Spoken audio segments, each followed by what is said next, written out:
Bonjour à toutes et à tous, bienvenue sur cette vidéo de psychoastrologie. Regardons ensemble comment se configurent les planètes sur la semaine du 15 au 21 janvier 2024. L'événement marquant de la semaine, c'est, ça y est, le passage, l'entrée de Pluton en Verseau. Ça va se jouer en fin de semaine. Pluton va être encore en Capricorne jusqu'à samedi. Et puis donc samedi, dimanche, ça y est, il rentre en Verseau. Alors attention, il va revenir faire une excursion à l'automne dans le signe du Capricorne, mais en attendant, il commence déjà à s'installer en Verseau. Il va y rester environ une vingtaine d'années, comme il a été longtemps également en Capricorne. Donc le Capricorne reste quand même vraiment le signe marquant de toute la semaine, puisque au-delà de Pluton, on y trouve évidemment le Soleil, accompagné de Mercure et de Mars. Donc ça fait quand même quatre planètes dans ce signe de Terre. Donc des planètes qui nous poussent à la fois à être dans une forme un peu de persévérance, de continuité, de vision claire aussi. Mercure en Capricorne, c'est une très bonne configuration pour avoir non seulement des idées pertinentes, intelligentes, porteuses, mais qui peuvent justement porter loi. Et avec Mars, il peut y avoir l'engagement. Donc ça peut être une très bonne semaine pour prendre, au-delà des bonnes résolutions classiques du début de l'année, mais de prendre, on va dire, des intentions, d'avoir des intentions fortes, importantes, que l'on pourra faire durer et qui vont nous amener vers un progrès, vers une amélioration. N'oublions pas qu'avec Jupiter et Uranus également, donc en signe de terre, là en taureau, il y a à la fois un travail de prise de conscience et de vision claire. Le taureau, c'est quand même le signe de la vision claire. Il nous pousse à comprendre les choses avec une certaine profondeur et à ne pas rester donc à la surface. Et il nous questionne sur nos besoins fondamentaux. Uranus en taureau amène justement des révolutions en termes de qu'est-ce qui est réellement bon, juste, bénéfique, aussi bien pour chacun d'entre nous individuellement que sur le plan collectif.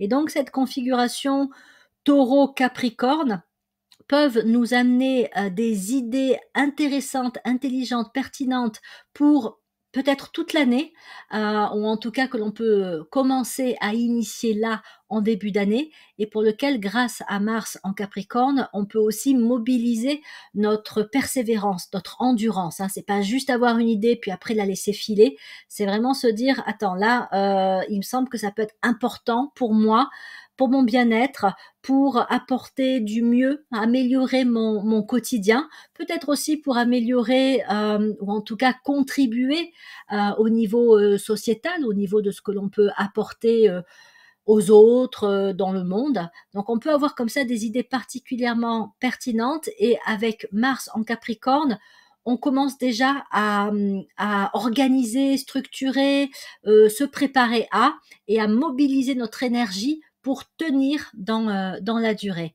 Mars en Capricorne me fait penser un petit peu au côté écureuil, où on prévoit les choses et en fait on fait un peu des réserves, mais c'est dans l'idée justement de pouvoir passer, de pouvoir tenir dans la durée et peut-être même passer les moments un peu délicats, que ce soit des moments de perte de motivation, de baisse de motivation, ou que ce soit des moments où voilà on rencontre un petit coup dur et on se demande si on va pouvoir tenir bon.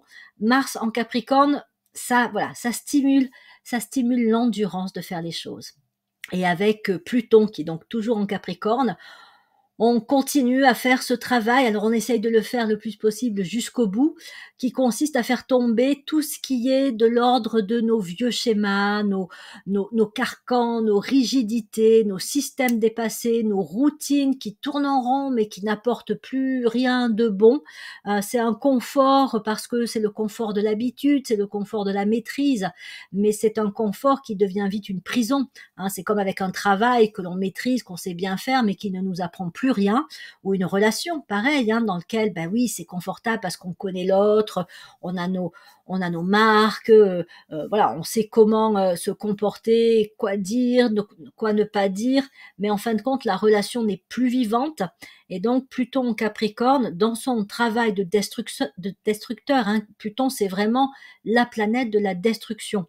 Mais elle est là pour détruire, surtout en étant en Capricorne, ce qui a fait son temps, ce qui est cristallisé au niveau vraiment global, elle participe à provoquer la fin de systèmes, la fin de structures qui ont été bâties, qui durent depuis un petit moment, mais qui ne fonctionnent plus ou qui, voilà, justement, sont devenues un petit peu dépassées. Et tandis que Pluton va rentrer et s'installer en Verseau, on va avoir l'émergence de nouvelles possibilités. Le Verseau, c'est vraiment le grand signe de la liberté, de la libération. Pluton en Verseau va être là pour libérer des capacités, des potentiels, des potentialités, des possibilités, et donc va inciter comme ça tout un travail d'innovation et même de révolution. Donc on pourrait dire que déjà dans cette semaine, surtout en fin de semaine, on commence à se mettre en marche vers la révolution. Alors évidemment, il s'agit de commencer par notre propre révolution. Qu'est-ce qui en nous a besoin ou appelle à la révolution? Là encore, il peut y avoir des résistances, il peut y avoir des freins, il peut y avoir des peurs, on peut avoir du mal face à ceci ou à cela, y compris à des figures d'autorité extérieure. On peut aussi avoir du mal à croire en nous, à croire en nos capacités.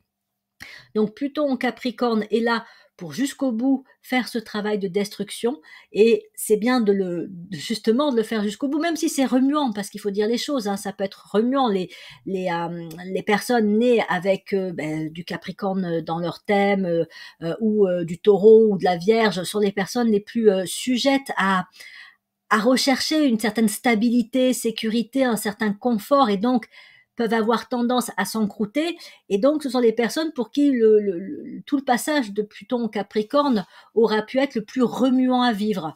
Mais il faut vraiment voir ça comme le fait de faire bouger ce qui a besoin de bouger. C'est pas la destruction pour le plaisir de la destruction, c'est pas un truc masochiste.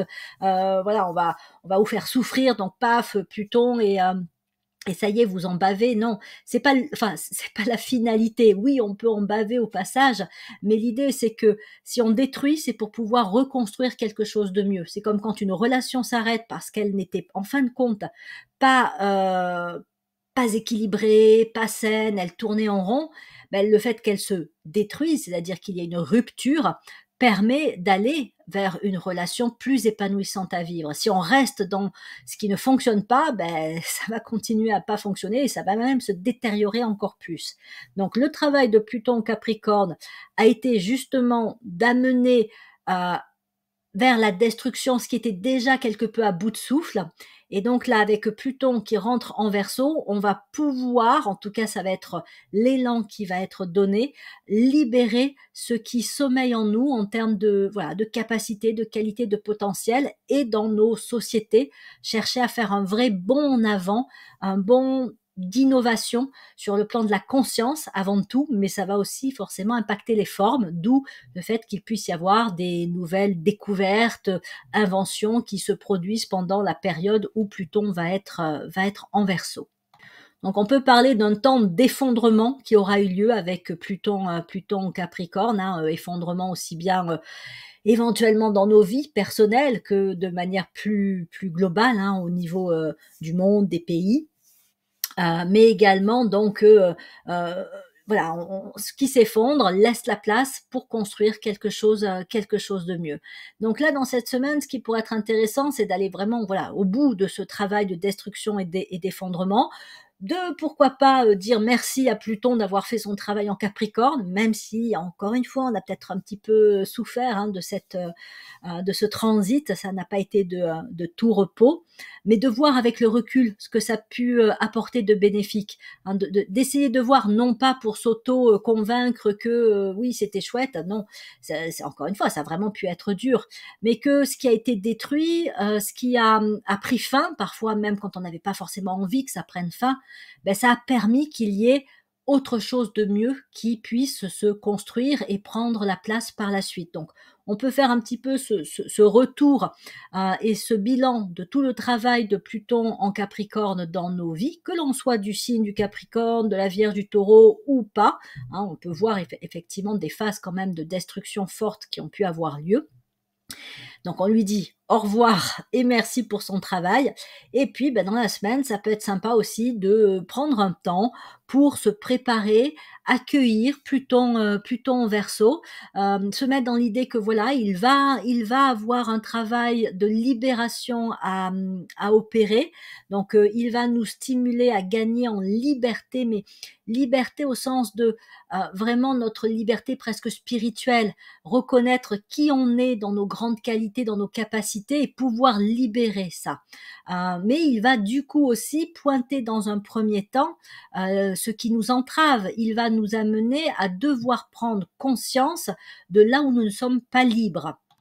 Donc, il va aussi être remuant à sa façon à vivre. C'est nécessaire, c'est encore une fois le travail de destruction de Pluton qui vient nous toucher dans ce qui nous inhibe, nous entrave pour nous dire mais on peut mieux faire, si je puis dire, on peut mieux vivre, on peut être quelqu'un de plus grand, beau, joyeux. Il peut libérer et en étant en Verseau, il va libérer ce qui en nous se trouve être notre meilleure version de nous-mêmes. Ça va être en tout cas son travail.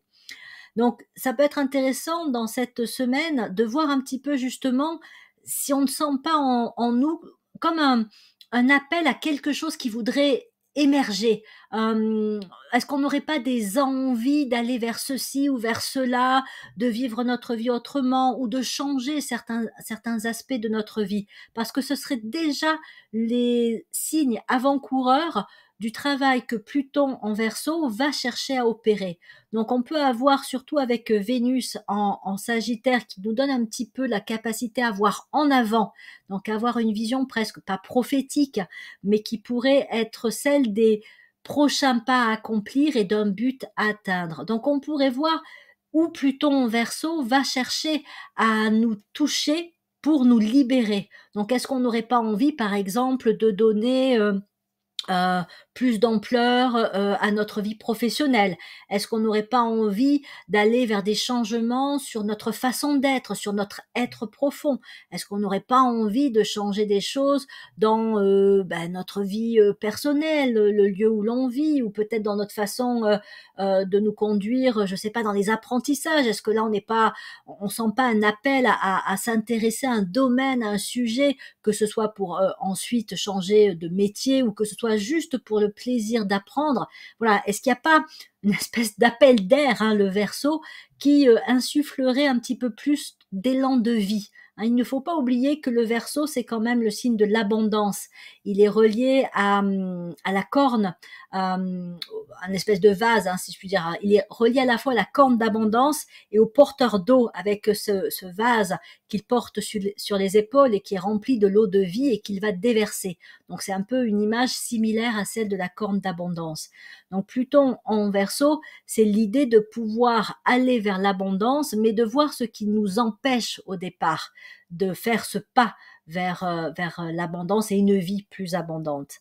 Donc voilà, si on sent comme ça des appels en nous, si on sent un dynamisme qui cherche à être entendu, surtout qu'avec Jupiter et Uranus en Taureau, il y a aussi cette notion de vision claire, de voir les choses avec le plus d'objectivité, mais en même temps de considérer ce qui est réellement important, bénéfique pour nous, de pouvoir toucher à nos besoins fondamentaux.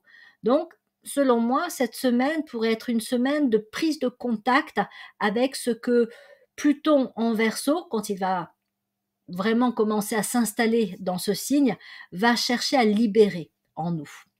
Et en attendant, à côté de ces aspects-là, c'est une bonne configuration cette semaine avec les quatre, on va dire surtout les trois planètes que sont le Soleil, Mercure et Mars en Capricorne. C'est une bonne configuration pour mettre en place des choses que l'on voudrait voir durer. Donc si on a une idée forte, un projet que l'on a envie d'initier, ça peut être intéressant de le lancer dans cette semaine, parce qu'avec le Capricorne et notamment Mars en Capricorne qui stimule ça, on peut vraiment s'inscrire dans la durée. On peut lancer quelque chose en disant bon, ça je vais pas le lâcher rapidement. Je sens que voilà, je suis capable de faire preuve d'endurance. Donc voilà, c'était ma proposition d'interprétation de la configuration des planètes sur cette semaine. Donc une semaine qui pourrait annoncer de futures révolutions en nous, mais peut-être aussi dans le monde, et qui nous demande aussi d'être assez concret, pragmatique, de nous organiser et donc de nous préparer à aller vers la meilleure version de nous-mêmes.